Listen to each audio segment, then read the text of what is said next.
Minha diretoria já baixou seu OneFootball, então aproveita aí o QR Code, aproveita aqui o primeiro link da descrição para baixar, para acompanhar todas as estatísticas, inclusive, por exemplo, eu estou vendo aqui sobre São Paulo e Bragantino, Bragantino e São Paulo, 1-1 o jogo em Bragança, um resultado que para o São Paulo não é bom, para o Bragantino é, embora para o São Paulo também hoje empatar com o Bragantino fora de casa não é um resultado, né, ruim, o Bragantino está muito bem estruturado e tal, mas ainda assim é o Bragantino e, portanto, São Paulo é o favorito. Houve, portanto, um resultado que não era o que o São Paulino esperava. Mas também, talvez, vide os outros jogos, houve uma evolução que talvez o São Paulino também não esperasse para esse jogo com essas mudanças que o Rogério Ceni fez. O Rogério segue mudando o time loucamente, rodada a rodada, a gente não consegue, né, achar o time do São Paulo ideal. O São Paulo tem muita dificuldade, nós já estamos no final do mês de abril e o São Paulo não tem um time titular, o São Paulo não consegue encontrar esse time.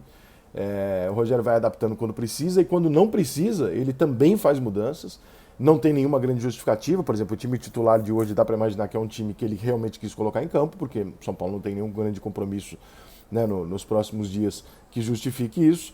E o São Paulo entrou com Jandrei, Rafinha, Arboleda, Diego e Léo.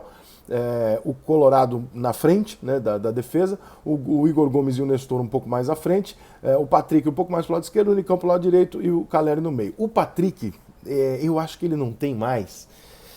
Como é que eu vou dizer isso? Não é uma questão de idade, eu acho que a condição física do Patrick não está ajudando muito ele, no sentido dele poder ser um jogador de ponta, sabe? Assim, ele pode jogar aberto? Pode.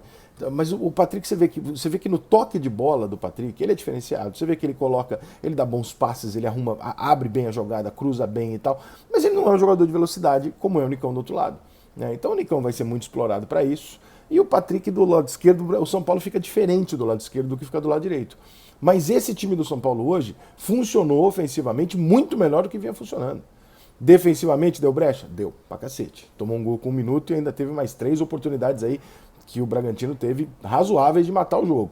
Mas o São Paulo também criou 5 oportunidades claras de gol, pelo menos, e não concluiu por um detalhe aqui ou ali.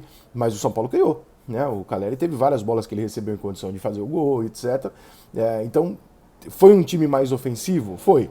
Né? Quando você escala o Nestor e o Igor Gomes um pouco mais adiantado, só o Colorado um pouco mais firme atrás como volante.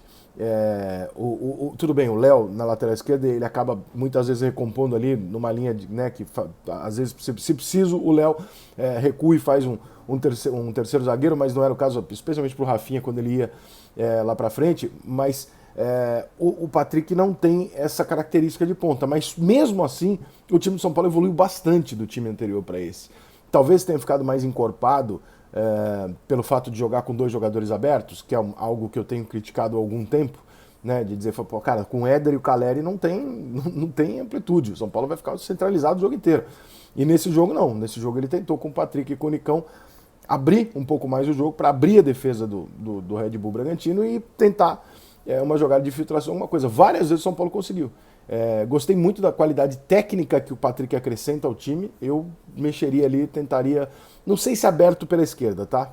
Talvez o Patrick pudesse funcionar até melhor no lugar de um Nestor ou do Igor Gomes, talvez. Talvez, é questão de teste.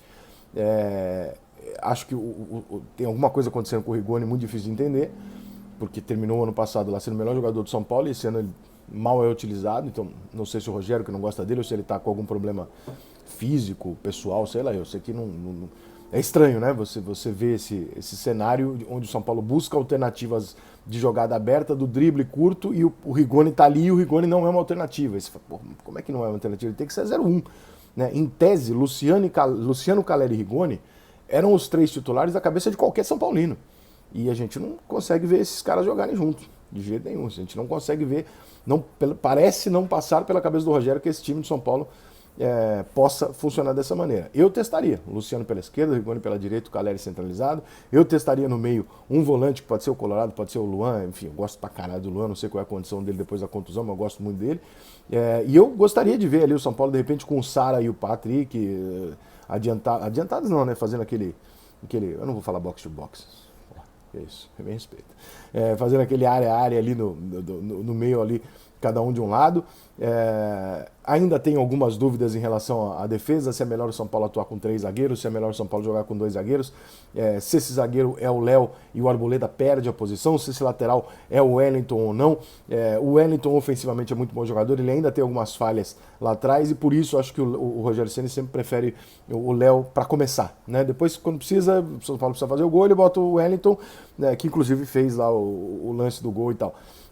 Mas é tudo muito dependendo do jogo, dependendo da situação. Mas o time base, aquela ideia conceitual que a gente tem do time do São Paulo, ela ainda está muito distante. Nós vamos pegar a escalação de hoje. O São Paulo não tinha desfalques, né? O São Paulo não tinha nenhum jogador hoje titular importante que não pudesse jogar. E você parte do seguinte princípio. Então, hoje o Jandrei é titular do São Paulo, isso está claro. Rafinha é o titular da lateral direita do São Paulo, isso está claro. O Arboleda não está claro se é zagueiro titular. O Diego está claro que é titular. O Léo, ele jogando na defesa, ele podia ser titular. A partir de hoje a gente não sabe se ele é titular, porque o Arboleda entrou, o Léo foi jogar na lateral esquerda. Na lateral esquerda talvez o Wellington seja titular, e não o Léo. Isso se o Reinaldo também não se recuperar, mas enfim, hoje é o Wellington ou o Léo. Então a gente já não sabe se o Léo é titular na lateral esquerda. O Colorado, primeira vez praticamente ali, titular, a gente não sabe se ele é o titular. Imagino que foi contratado para isso, mas a gente não sabe. Pode ser que jogue o Luan, né? Pode ser que jogue, mas enfim, não sabemos. O Igor Gomes, não sei se ele é titular ou se é o Nestor. O Gabriel Sara, desculpa. E o Sara pode entrar no lugar do Nestor ou do Igor Gomes. O Patrick pode vir jogar nessa função de meio de campo no lugar de um dos dois também. A gente não sabe exatamente quem são os jogadores titulares. Acho que o Nestor hoje dá para chamar de titular pela sequência. O Caleri é titular. O Nicão é titular? Não sei. O Patrick é titular? Não sei. A formação ideal é essa ou é a que venha jogando até o jogo contra o Palmeiras? A gente não sabe. O que eu acho positivo? Houve uma melhora boa no jogo de hoje, tá? O que eu acho que continua sendo negativo e que me incomoda? Nós não temos noção de quem é o time titular do São Paulo. Durante o Campeonato Paulista, eu falava repetidamente aqui o seguinte: a gente não tem noção, mas o Rogério está alternando, ele está mexendo e tal, para que o São Paulo não tenha problemas físicos durante o ano e tal. Nesse momento não tem nenhum motivo para isso. O São Paulo já encerrou o Campeonato Paulista, o São Paulo já está jogando com o time reserva, a Sul-Americana, e portanto é a Copa do Brasil e o Campeonato Brasileiro. Tá tudo certo. Então, time titular no Campeonato Brasileiro e na Copa do Brasil. Então, o que a gente tem como mensagem é: realmente o Rogério não achou ainda o time do São Paulo, e não que a gente não esteja entendendo que ele esteja fazendo um rodízio. Não, nesse momento me parece razoavelmente claro que o próprio Rogério ainda não conseguiu entender, ou não conseguiu encaixar, não conseguiu acertar o time do São Paulo básico, aqueles 8, 9 titulares indiscutíveis, para formar um padrão de jogo e ir nessa direção. Então, a gente continua esperando. Hoje houve melhora. Eu acho que alguns dos jogadores que atuaram hoje podem ter mexido ali na cabeça do Rogério nesse sentido. Tipo, olha eu aqui, mano. Quero minha vaguinha ali. Né? Eu acho que pode acontecer isso.